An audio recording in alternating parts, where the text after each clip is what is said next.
Hey YouTube, what's going on? This is Pokey TCG Gamer back with another video, and in today's video I will be uploading my Week 1 match of the CPC Offseason versus the Virginia Tech Froakies coached by Jake. And sorry that I haven't uploaded a video in probably like 3 weeks. My dog actually broke my computer while I was charging, as some of you may know.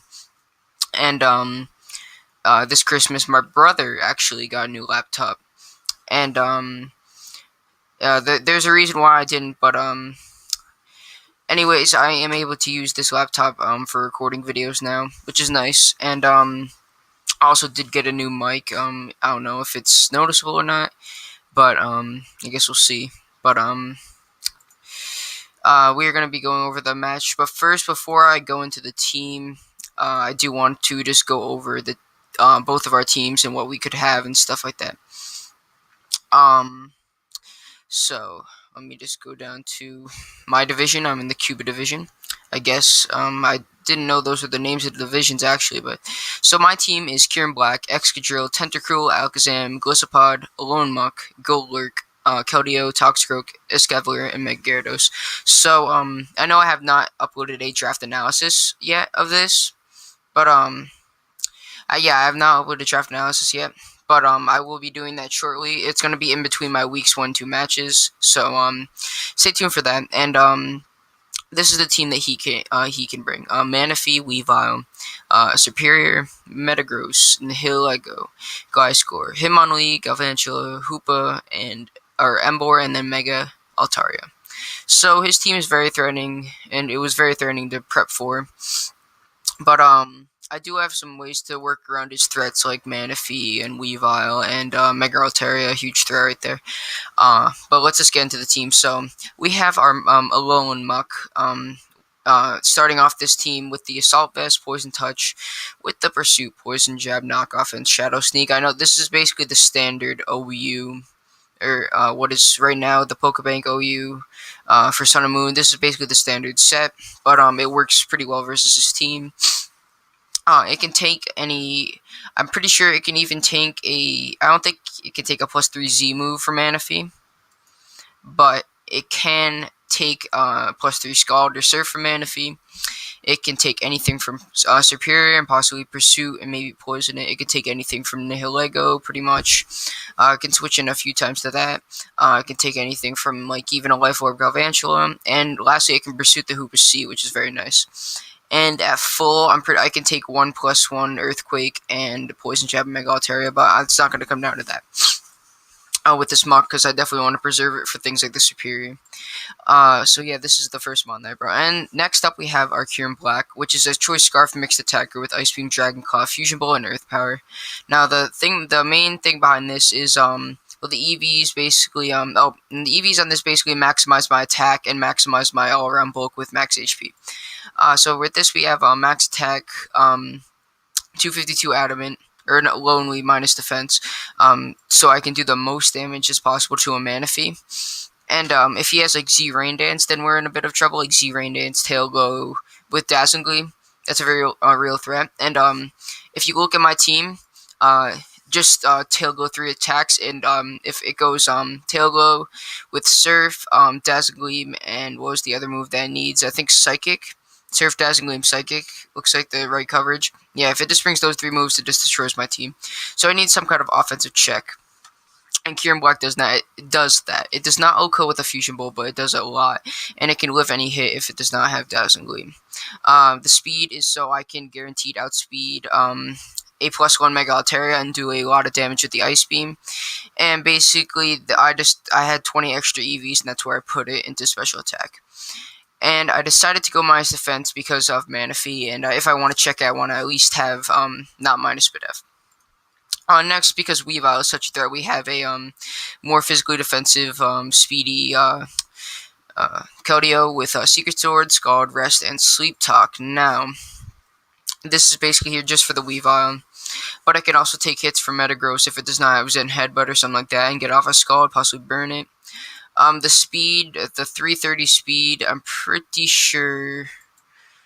What was that for? That was basically for. Manaphy. I guess if I want to, if it was low enough, a Secret Sword would kill.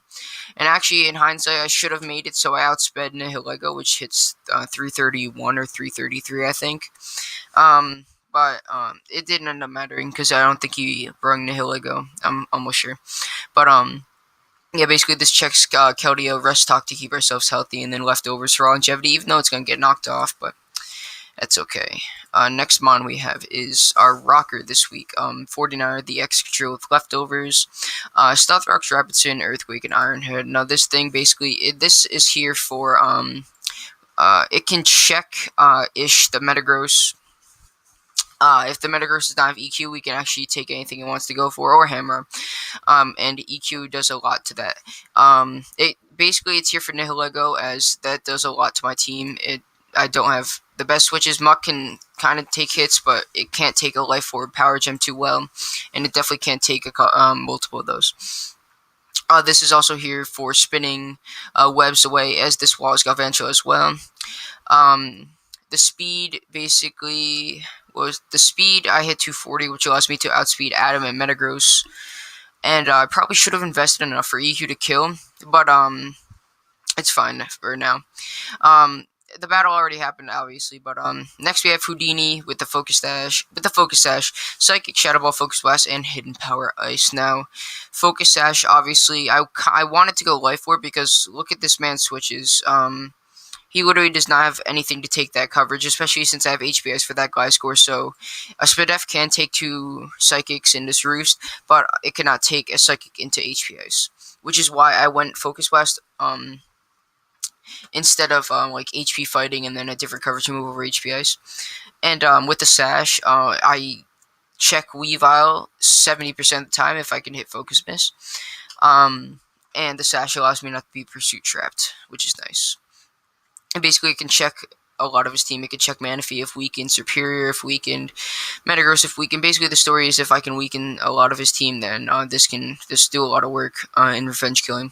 And the last one that I have, I did at first, I had Golurk in this spot, but I decided to change to this Gliscopod with a choice band in nature, and basically the EVs allow me to maximize my attack with an M in nature with the choice band, and then I maximize my defense, which allows me to take hits better from things like Weavile, Metagross, Hitmonlee, which was a big threat, which is one reason why I brought this thing. It was this or Golurk, because Hitmonlee, like late game, does a lot of work. But we have Aqua Jet, First Impression, Liquidation, and Poison Jab, and this basically destroys his whole team. First Impression, like what's his resist? His First Impression resist is Nihilego and Gliscor, and I think Galvantula will resist that, and Emboar. But all 3 of those are super effective or neutral with Liquidation, or it does super effective or neutral damage with Liquidation. And then Mega Altaria does resist Bug and Bug and Water, but we do have Poison Jab for that thing, so that's very nice. So without further ado, I think we can get into the battle right here. So as you guys can see, he did bring the Weavile, the Metagross, the Superior, the Mega Altaria, the Gliscor, and the we're gonna go normal speed 2, and the Galvantula, sorry. Galvantula obviously can get up web, so we do have the Excadrill to spin those away. He does not have a spin blocker. The Metagross is looking like a huge threat, as is the Mega Altaria. And I do want to say, before I start this, I did not have the best switches into Mega Altaria. Gliscopod can kind of pivot in there, but not really, especially if it's special. I did kind of expect special, which is why I have Excadrill and Muck both check that, but I knew that a physical Dragon Dancer with Earthquake to hit both of my special checks could easily come. But I wasn't that worried, as I have a good check in Scarf here. But without further ado, we're gonna get into this battle. So I lead off with Excadrill as he leads off with Gliscor, and right here I really wanted to just click rocks, but I did make the better play and go on to Keldeo first, and as he goes for the U-turn, which does not a lot of damage, so he can probably see that I am more defensive, as right here he's going to go into his Altaria. So this is where I'm already in a bad spot turn 2. I have to switch out into my Excadrill here, as we see him go for the return, I think. Yep. And right here, even though he could have clicked EQ and just killed me, being able to bluff like max attack or max speed with Iron Head is very nice in this situation. So I was able to just click rocks here, which is very nice. As that it hits this for 25, hits this for 25, and hits pretty much everything else neutral except the Metagross. So right here, I am expecting an EQ this time. I think I go into my Gliscod now. No, I do go back into my Keldeo as he goes through the EQ, and that does a lot of damage. And during the game, I did not realize this. After the game, obviously I did because he told me. But he is an offensive Gliscor with Protect, U-Turn, Earthquake, and Fire Fang, which I found out he has Protect later. And not realizing that he is offensive kind of hurts me, or it kind of hurts. It should have hurt me later in the game because I did not realize that I could, that the scenario late in the game could have happened. If that makes sense, but you guys will see what I mean later. So I just switch out right here, predicting his Altaria, as that is what happens. He goes right into the Altaria. As right here, I kind of got him on the ropes. He does not want to stay in and take an Iron Head as I get more lefties. And right here, I just pull a nice double into my Gliscopod as he goes into his Gliscor. So right here, I know he has U-Turn. I definitely think that's what he's going to go for here. So I just clicked the Poison Jab right here, predicting his Mega Altaria, as that is going to do a lot of damage.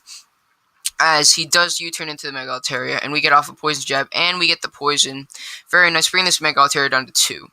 Now, I do want to pause this here to talk about my next play. I really did think he was going to go for Roost, which is, I made this play, and even if he was going to go for Roost, which he did not, the play I am about to make is just very dumb. I should have just went right into my Excadrill or stayed in Poison Jabbed, because, if I went into Excadrill, I could at least Iron Head if he Roost. If I stayed in, I could have killed this thing if he Roost. And I guess in hindsight, Roost was definitely not his play because I could have easily stayed in Poison Jabbed. But for some reason, what went through my mind is he's going for Roost. I'm going to go into my Kyurem Black, get some offensive momentum. As right here, you see it fires off the return, and my Kyurem Black is heavily weakened, which comes in very, very, it's very unfortunate later in the game. Now, he goes into his Metagross here, and I do not have Earth Power, wait, did I? I totally forgot. No, I did have Earth Power. But obviously, he could have been AV, and he could live this pretty easily if he's AV. So I'm just going to pull a nice switch into my Golisopod, I'm pretty sure. Yep.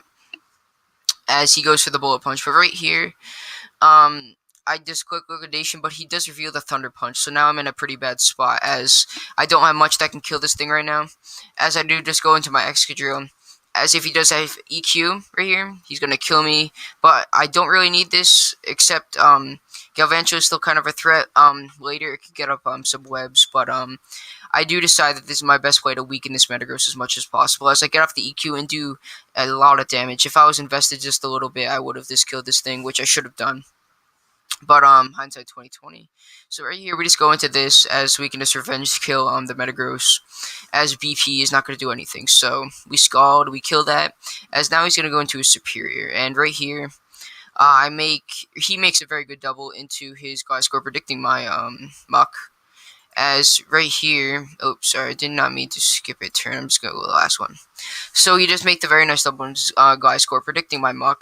And my Muck is still very useful for things like the Galvantula and the Superior. So obviously I'm not going to stay in. As right here, I go into my my Gliscopod as he EQs. So unless he had like some like acrobatics, he wasn't killing me here with EQ, U-turn, or as I found out later, Fire Fang. So I was pretty safe to stay in, and in all honesty, I should have clicked Liquidation here.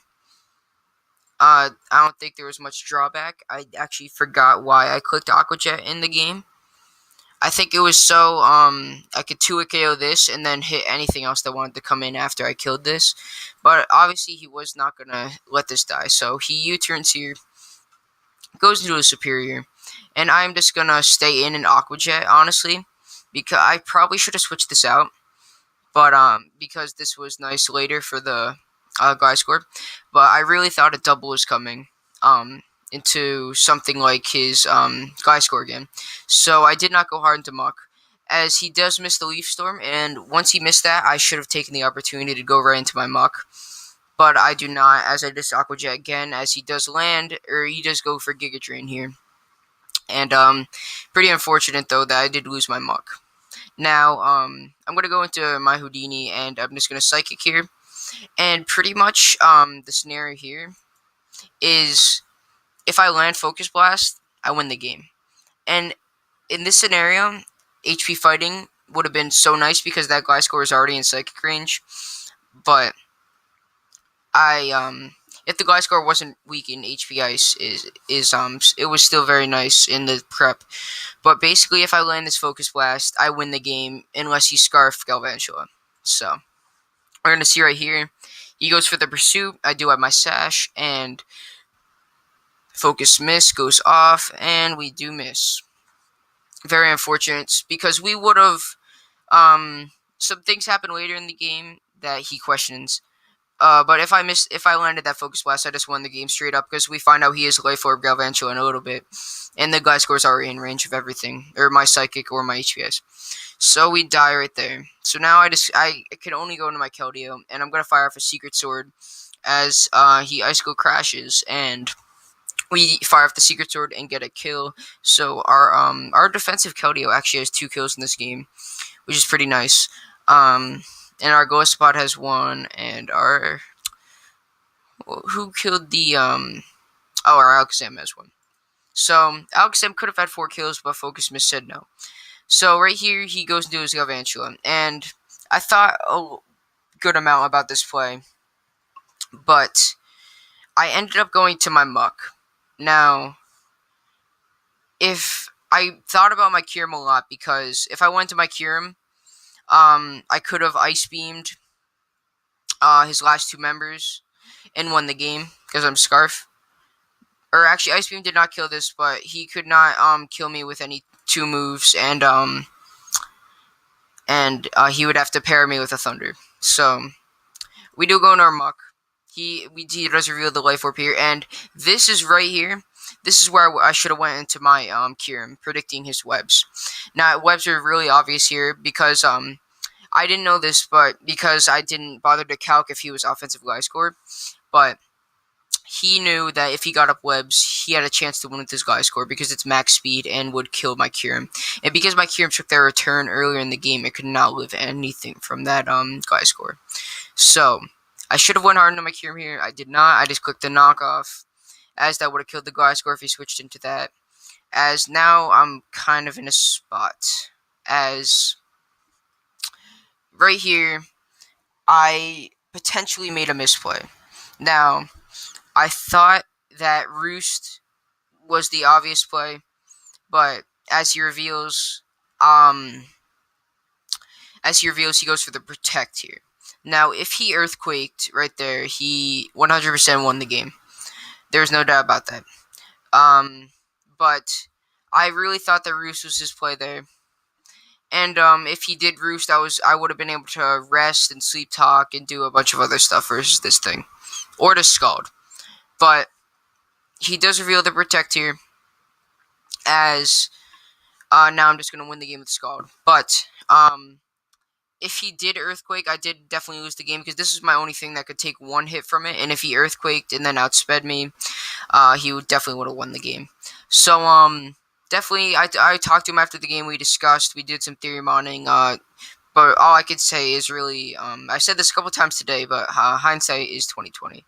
I did think that Roost was definitely his play, but obviously he didn't have it. He had Protect for recovery, because it allowed him to recover with the Toxic Orb and Scout moves. But that's not how it played out, as he fails to Protect. So right here, he's going to click the Earthquake, do 37, and we're going to fire off a Scald, and we kill this thing and get a 3-0 win in our Week 1 CPC match. So obviously, we can just go up and read the chat. If he did EQ, he did win. He was max speed Jolly. My Kyurem did not even speed tie with that because I speed crept it, and I wanted Adamant Nature to do as much to Manifold, which actually did not even come, which totally surprised me. But that's gonna be it for this battle, guys. I'm gonna have my week 2 match coming up pretty soon, and that'll be uploaded once again on Monday, just like this one. And just for a little update for you guys, I will be uploading some UU lives this week now that I can record again, and I'm just gonna go over the Alpha UU meta, which is pretty crazy at the moment, and probably we're gonna have a couple lives to see if we can get to number 1 on one of my accounts. So yeah, guys, that's gonna be it for this episode. Hope you guys enjoyed. If you did, please hit that like button down below, and yeah, I'll see you guys next time. Peace.